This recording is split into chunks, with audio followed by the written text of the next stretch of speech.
नमस्कार, स्वागत है आप सभी का।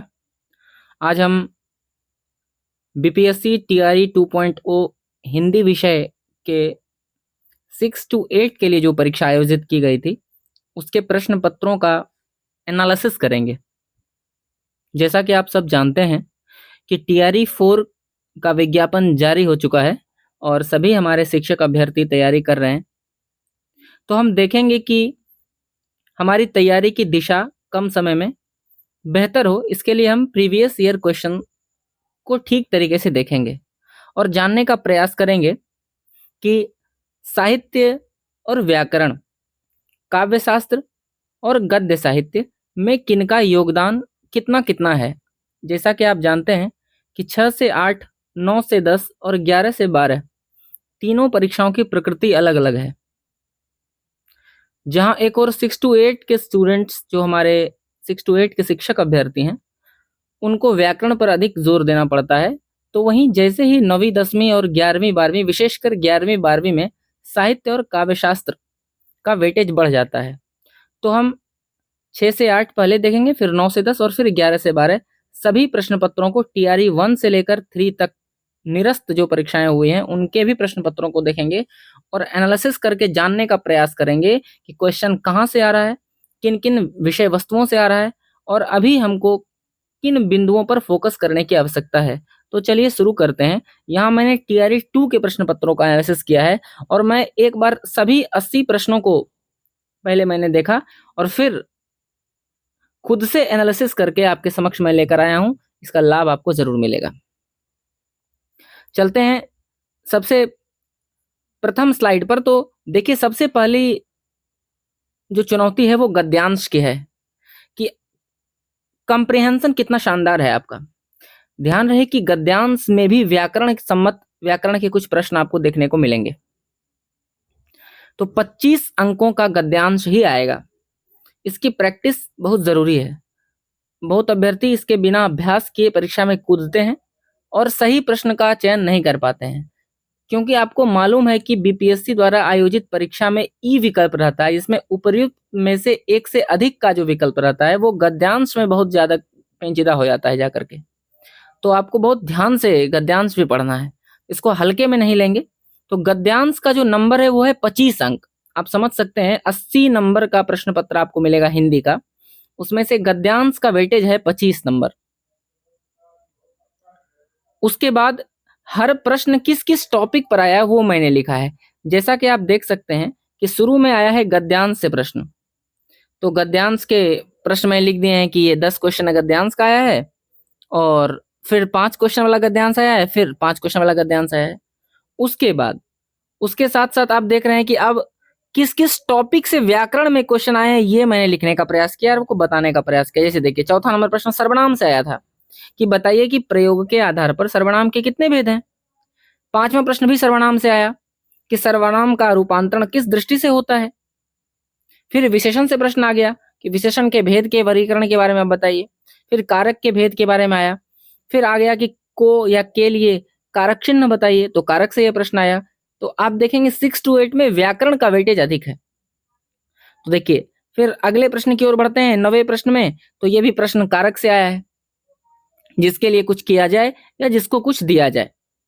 अगला प्रश्न काल से आया है। फिर 11वां प्रश्न भी काल से आया है। आप पढ़े होंगे वर्तमान काल, भूतकाल, भविष्यत काल। तो ये प्रश्न पूछा गया कि यदि वर्षा होगी तो फसल अच्छी होगी, ये किस काल में है। फिर समास से भी प्रश्न आया है कि जब दो शब्द समास युक्त होकर किसी तीसरे शब्द का विशेषण बन जाए तो बहुव्रीहि समास होता है। आप जानते हैं कि तीसरा अर्थ जब देता है तो बहुव्रीहि हो जाता है। फिर संधि से भी प्रश्न आया है, गुण संधि। फिर शब्द शुद्धि, जो वर्तनी पर जो हम विशेष ध्यान देंगे, वर्तनी से शुद्ध आया है। फिर वाक्य शुद्धि से प्रश्न देखने को मिले हैं। पर्यायवाची, लिंग निर्णय, आप देख पा रहे होंगे यहाँ पर ये सारे टॉपिक्स मैंने लिखे हैं। क्रिया, वाच्य, विपरीतार्थक शब्द, अनेक शब्दों के एक शब्द। फिर श्रुति संभिन्नार्थक शब्द, ये आया है, किसको बोलते हैं। तो एक ऐसे शब्द जो पढ़ने सुनने में लगभग एक सा दिखाई देते हैं परंतु अर्थ की दृष्टि से क्या होते हैं, भिन्न होते हैं, उसको क्या बोलते हैं, श्रुति संभिन्नार्थक शब्द बोलते हैं। आगे की ओर चलेंगे तो फिर देखिए पूछा गया कि कौन से व्याकरणाचार्य नहीं है। परिभाषा पूछी गई है संधि समास की। फिर कारक से प्रश्न है, उपसर्ग से प्रश्न आ गया है, उद्देश्य, विधेय, प्रत्यय, दो अक्षरों के मिलने से तीसरे शब्द की रचना होती है, बताइए वो क्या है? संधि है, समास है, उपसर्ग है। देखिए सारे प्रश्न 6 to 8 में लगभग प्रश्न आपको व्याकरण खंड से ही देखने को मिलते हैं। ठीक है, देखिए समास से प्रश्न है, तत्सम तद्भव से प्रश्न है, वाक्य से प्रश्न है, विराम चिन्ह से प्रश्न है, लोकोक्ति, लोकोक्ति पूछी, देखिए क्या है, अंधे के आगे रोए अपने नैन खोए, तो अंधे के आगे रोइए अपने नैन खोइए, ये मुहावरा आया था, अयोग्य से कहना। उसके बाद देखिए फिर से मुहावरा आया है कि बीती बातों को याद करना, आप सब परिचित हैं, गड़े मुर्दे उखाड़ना, ये पूछा गया था कौन सा मुहावरा है। उसके बाद देखिए वर्ण विचार से भी प्रश्न देखने को मिले हैं, अंतस्थ व्यंजन पूछा गया है, पंचमाक्षर नासिक के व्यंजन से प्रश्न आया है, शब्द शक्ति से भी यहाँ तक प्रश्न आया। ये देखिए यहाँ से टेक्निकलिटी शुरू होती है, शब्द शक्ति, जो रस छंद अलंकार, जो 6 to 8 के शिक्षक अभ्यर्थी हैं वो इसको हल्के में लेते हैं, ये इन तीनों को रस छंद और अलंकार अच्छे तरीके से तैयार करते जाना है आपको। हालांकि प्रश्न बहुत सामान्य कोटि के आए थे। देखिए मुदित महीपति मंदिर आए, सेवक सचिव सुमंत बुलाए, देखिए म की आवृत्ति हो रही है, अनुप्रास अलंकार है, अलंकार से भी प्रश्न देखने को मिलेंगे। उसके बाद देखिए लघु और गुरु का जो कंसेप्ट आप जानते हैं, छंद से प्रश्न देखने को मिले हैं। फिर अधिसूचना, संक्षेपण, अनेक शब्दों के एक शब्द, समास, अलंकार, पारिभाषिक शब्दावली से भी प्रश्न आया है यहाँ तक की। उसके बाद देखिए ये हमारा हो गया व्याकरण खंड पूरा का पूरा। तो देखिए आप देख पा रहे होंगे कि 50 सवाल, 80 में से 50 सवाल हम एक क्रम से चले हैं, तो 50 में 25 सवाल आया था किससे? गद्यांश से, और 25 सवाल आ गया है व्याकरण से, तो 50 तो यही हो गया। उसके बाद देखिए आगे बढ़ रहे हैं यहाँ से 51वें नंबर प्रश्न पर, अगर यहाँ तो व्याकरण का की बातें हो गई, क्या 50 सवाल व्याकरण का था। फिर देखिए साहित्य से जो प्रश्न आता है उसकी चर्चा यहाँ की गई है। जैसे साहित्य से भी प्रश्न, कैसे प्रश्न आ रहे हैं कि कौन से जैन साहित्यकार हैं, फिर पूछ दे रहा है कि कौन से कवि किस काल से संबंधित हैं। जैसे देखिए पूछा है नाभादास, बद्रीनारायण चौधरी प्रेमगढ़, चंद बरदाई और केशव, आप इन सभी कवियों से परिचित हैं। उसके बाद रचनाओं की विधा पूछी गई है कि यशोधरा बताइए, रश्मि रथी, बिहारी सतसई, रामचरितमानस, और कुछ उपन्यास और उनके लेखकों का जिक्र किया गया है, जैसे देखिए निर्मला, त्यागपत्र, कंकाल और गिरती दीवारें। तो इस तरीके से प्रश्न लगातार पूछा गया है। साहित्य से प्रश्न पूछा गया है कि आप जानते हैं कि आचार्य रामचंद्र शुक्ल ने हिंदी साहित्य के नामकरण में महत्वपूर्ण भूमिका निभाई, तो पूछा गया है कि आदिकाल को क्या कहा। उसके बाद साहित्य ग्रंथ से प्रश्न पूछे गए हैं कि किस लेखक के कौन से साहित्य इतिहास ग्रंथ हैं, जैसे modern vernacular literature of Hindustan, Grierson की पुस्तक है, शिव सिंह सरोज, शिव सिंह सेंगर, द हिंदी साहित्य का इतिहास, आचार्य रामचंद्र शुक्ल, मिश्र बंधुओं का मिश्र बंधु विनोद। इस तरीके से प्रश्न आया है। तो ये देखिए अंतिम और बहुत महत्वपूर्ण स्लाइड आपके समक्ष में लेकर आया हूँ कि यहाँ पर मैंने मार्किंग की है कि किन किन टॉपिक से प्रश्न आया है, और जब आप इसको ध्यान पूर्वक देखेंगे तो पूरा का पूरे व्याकरण के 25 से लेकर के 30 टॉपिक्स टच कर रहे हैं। जैसे सर्वनाम से 2 प्रश्न आए हैं, विशेषण से 1 प्रश्न आए हैं, कारक से 4 प्रश्न आ गया है, काल से 1 प्रश्न आया है, समास से आया है, संधि, वर्तनी शुद्धि, पर्यायवाची, लिंग निर्णय, अलंकार से 2 प्रश्न आए थे, आपने देखा था अभी, अनुप्रास अलंकार, शब्द शक्ति से 1 प्रश्न था, वाच्य, फिर विपरीतार्थक शब्द, अनेक शब्दों के 1 शब्द 2 थे, वाक्य से 3 प्रश्न थे, देखिए वाक्य चैप्टर इंपॉर्टेंट हो जाता है, उपसर्ग से 1 था, शब्द से 2 थे, विराम चिन्ह 1 थे, लोकोक्ति 2 प्रश्न, मुहावरा 1, वर्ण विचार से 2, छंद 2 और पारिवारिक शब्दावली 1। तो व्याकरण के इन सभी पॉइंट से आप देख पा रहे हैं, इन सभी अध्यायों को आपको ठीक तरीके से तैयार करना है।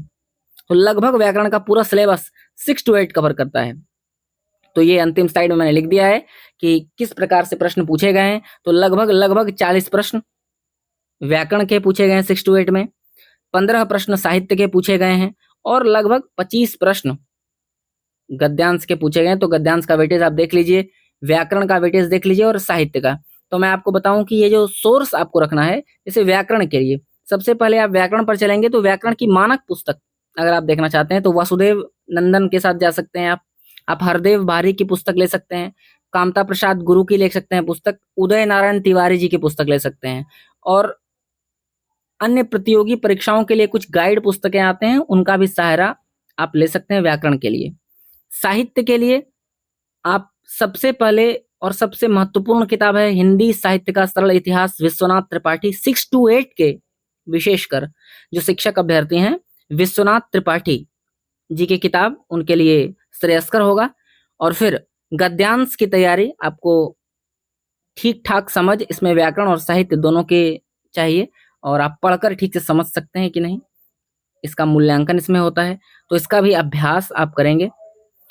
आपने देखा कि किस प्रकार से प्रश्न आ रहे हैं, तो इसी प्रकार से आपको तैयारी करना है। इसी वेटेज पर कॉस्ट बेनिफिट रेशियो देखना है कि किस पर कितना समय देना है। व्याकरण पर अधिक समय देना है 6 to 8 के शिक्षक अभ्यर्थी को, उसके बाद साहित्य पर देना है, और गद्यांश यानी लगातार बुक्स रीडिंग अगर आप करते रहेंगे तो आपका कंप्रिहेंशन खुद ब खुद उसमें सुधार होता है। पत्रिकाएं पढ़िए, हिंदी साहित्य इतिहास का ग्रंथ पढ़िए, अच्छे अच्छे उपन्यास पढ़िए, गोदान पढ़िए, दीवारों में एक खिड़की रहते हैं पढ़िए। उसके बाद विशेष प्रकार के नाटक जो आपके करिकुलम में लगा है वो पढ़ सकते हैं। कंप्रिहेंशन वाला जो पार्ट है वो पढ़ने से ही क्लियर होगा। तो आज के सत्र में इतना ही। आप कमेंट बॉक्स में लिखें कि आप किस परीक्षा की तैयारी कर रहे हैं, 6 to 8, 9, 10th या 11, 12th। उस प्रकार से मैं क्वेश्चन पेपर एनालिसिस लेकर आऊंगा और सोर्स सहित आपको बताने का प्रयास करूंगा। इस चैनल पर और भी वीडियोस हैं क्वेश्चन पेपर एनालिसिस के, आप उसको भी देखिए। धन्यवाद।